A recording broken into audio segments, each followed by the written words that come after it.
नमस्कार, प्रणाम मेरे भारतवासियों, मेरे भाइयों बहनों।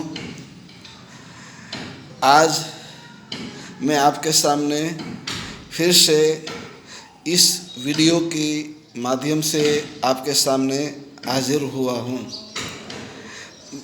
रमज़ान का महीना है और ये रमज़ान के महीने के रोज़े मैंने रखे हैं। अभी रोज़े की हालत में मेरे आज आपको इस बात को बताना पड़ा है।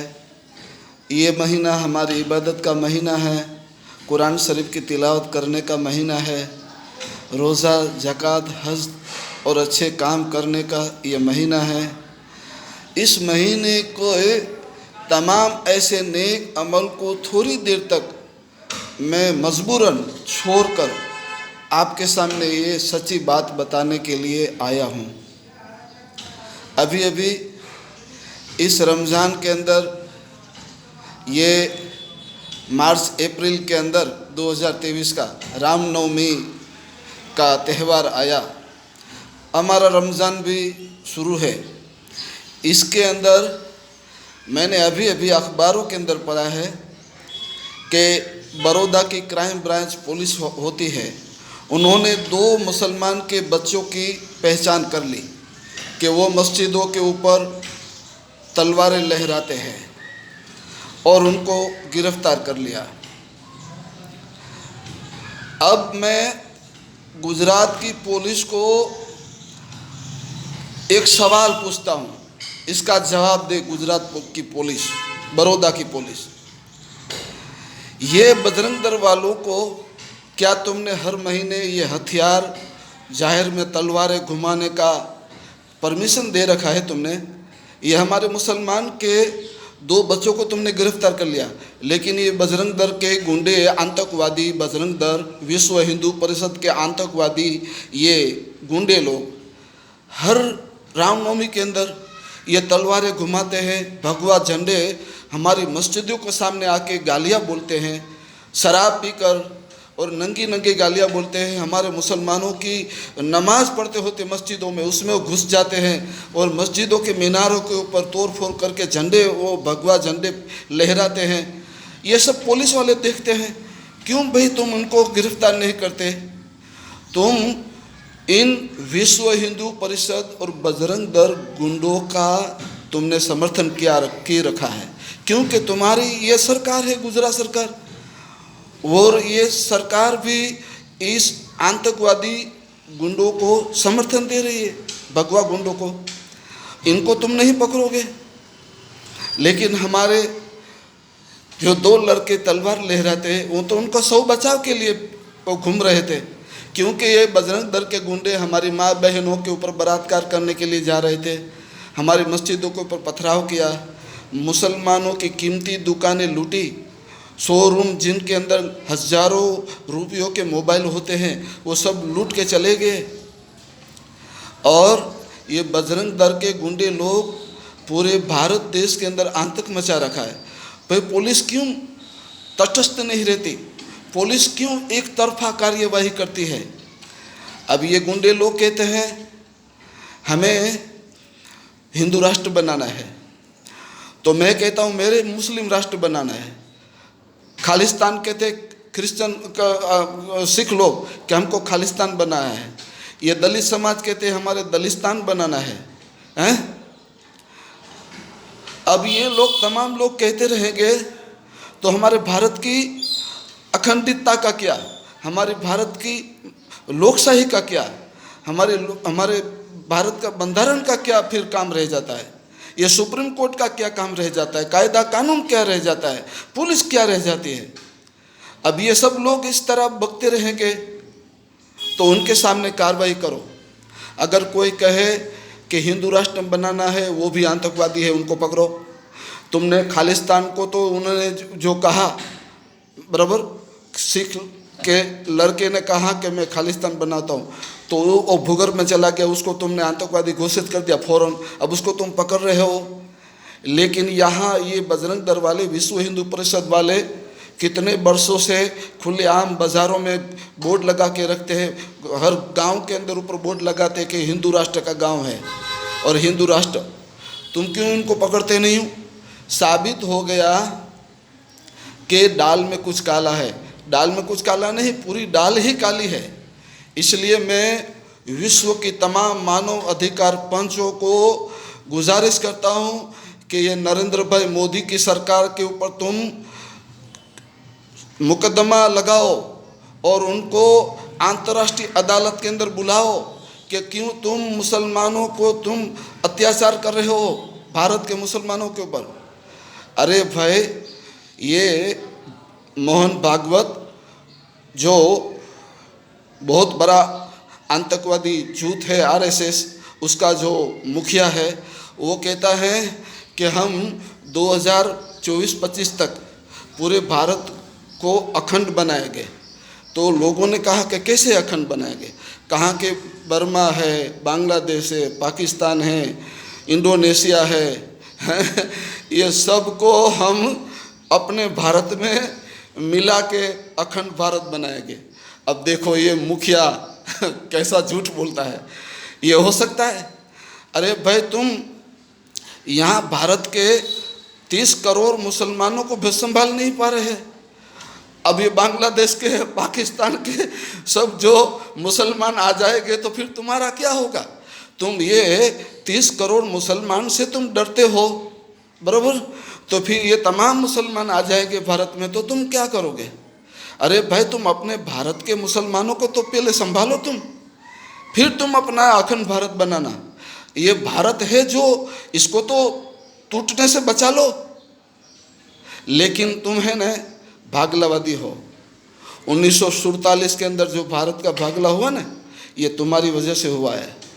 वरना आज पाकिस्तान नहीं होता, आज बांग्लादेश नहीं होता। लेकिन ये सब भगवे गुंडों की वजह से पाकिस्तान बना है।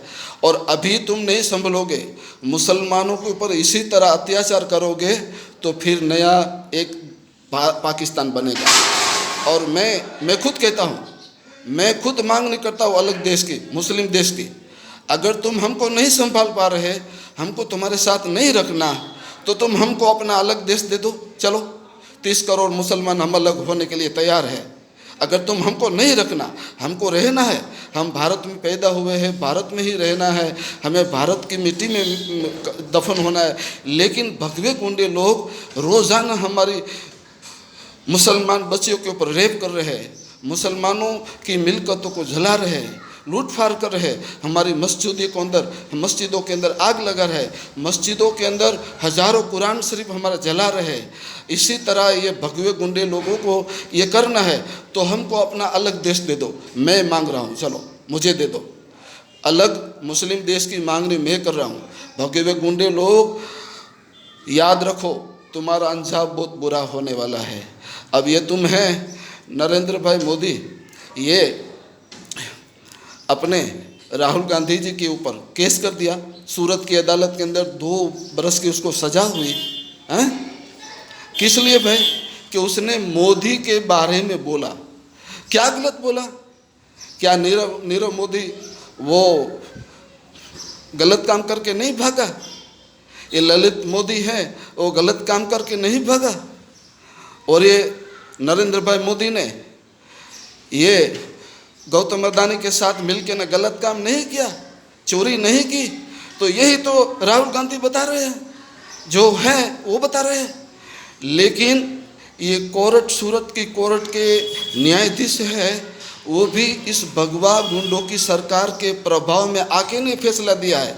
उनको माल मलिदा मिल चुका है वो जज को। और जितने भी जज हैं वो आरएसएस की, ये भगवा गुंडा की सरकार की तरफेण में चुका दे देते हैं। फिर उनको माल मलिदा मिल जाता है, उनको ओहदे मिल जाते हैं, उनको सब मिलकतें मिल जाती है, बंगले मिलकतें मिल जाती है, सब मिल जाता है। तो ये सूरत के न्यायाधीश ने राहुल गांधी को 2 बरस की सज़ा सुनाई। अब ये न्यायाधीश ने भी ये आरएसएस की भगवा गुंड की सरकार के प्रभाव में आके ने ये फैसला सुनाया है, उसको माल मलिदा मिल गया है। लेकिन याद रखे, ये सूरत के न्यायाधीश ने सही काम नहीं किया, उसकी सज़ा उसको मिलेगी। कब तक ये तुम्हारी सरकार रहेगी? क्या ये तुम्हारा गुंडा आरएसएस अमर पटा लेके आया है? कब तक रहेगा? जाएगा, फिर आएगा राहुल गांधी। सोचो फिर तुम्हारा क्या होगा। याद रखना, परिवर्तन है। तुम्हारी भागवत कहता है कि परिवर्तन है ना, वो होता है। मेरे दोस्तों, मेरे भाइयों बहनों, ये भगवे गुंडों ने पूरे देश के अंदर आतंक मचा रखा है। मेरे हिंदू भाइयों बहनों को मैं गुजारिश करता हूँ कि तुम अपने देश को बचा लो, इस गुंडों का समर्थन न करो। हमारे भारत देश को बहुत नुकसान हो रहा है।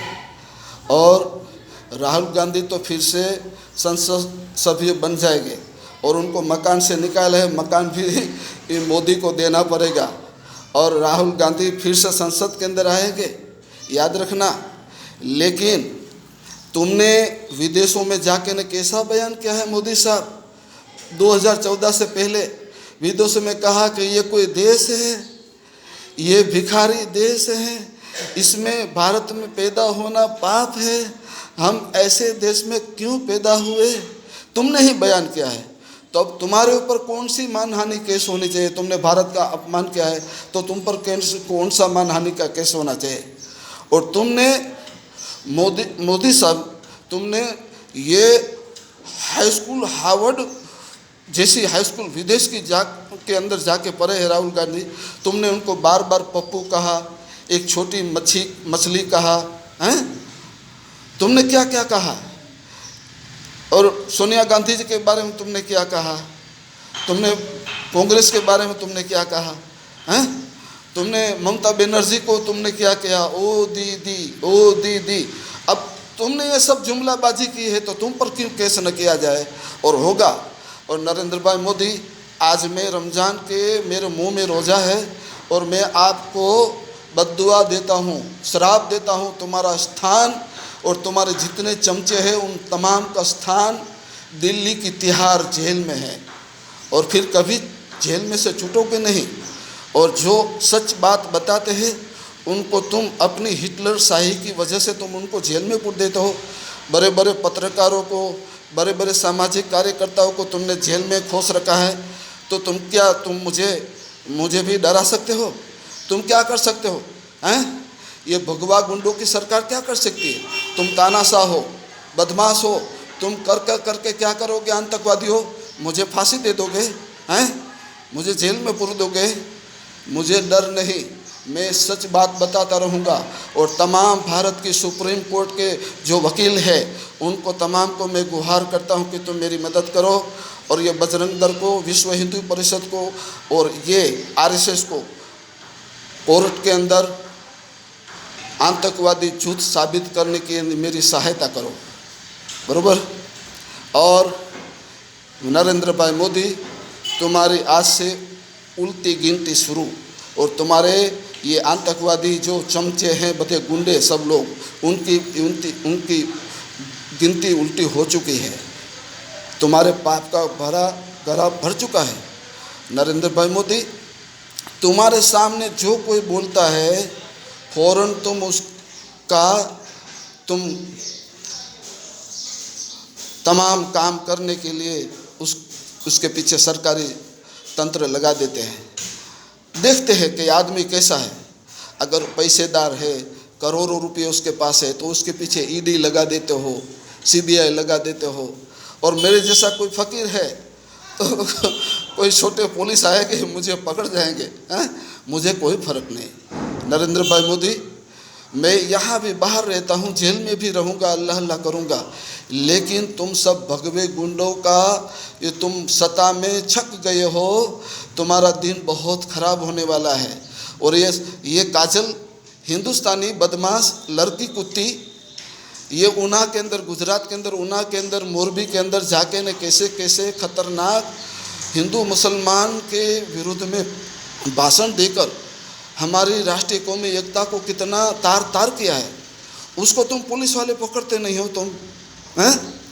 ये बजरंग दल के जो गुंडे लोग बड़ौदा के अंदर खुलेआम मुसलमानों की मस्जिदों के अंदर जाके पथराव किया, मुसलमानों को गालियाँ दी, और बजरंग दल के गुंडे लोग हमारे बिहार के अंदर आग चंपी हुई, उसमें 4,000 से 500 यानी 4,500 कुरान शरीफ जला दिए ये भगवे गुंडों ने। तो मैं तमाम इंडोनेशिया की सरकार को, पाकिस्तान सरकार को और अरबस्तान की सरकार को और जितने भी हमारे बाहर की मुस्लिम सरकार है और इंग्लैंड वाले हैं, ब्रिटेन वाले हैं, अमेरिका वाले हैं, उन तमाम तक मेरी आवाज़ पहुंचाओ कि देखो ये नरेंद्र भाई मोदी की सरकार हम मुसलमानों के ऊपर, अल्पसंख्यक के ऊपर कितने अत्याचार कर रही है और यहाँ की पुलिस, मिलिट्री सब मिल के ने हमारा कितना हम ऊपर बलात्कार कर रहे हैं। ये सब विश्व की तमाम सरकारें हमको बचा लो, और अगर हमको ये भाजपा के भगवे गुंडे लोग हमको साथ में नहीं रखना चाहते तो हमको अलग देश दे दो, हम अलग होने को तैयार है। मैं गुलाम हुसैन उमर मियाँ बापू बलोच मकरानी, गुजरात जनता समर्थन पार्टी का प्रेसिडेंट। जय हिंद, जय भारत।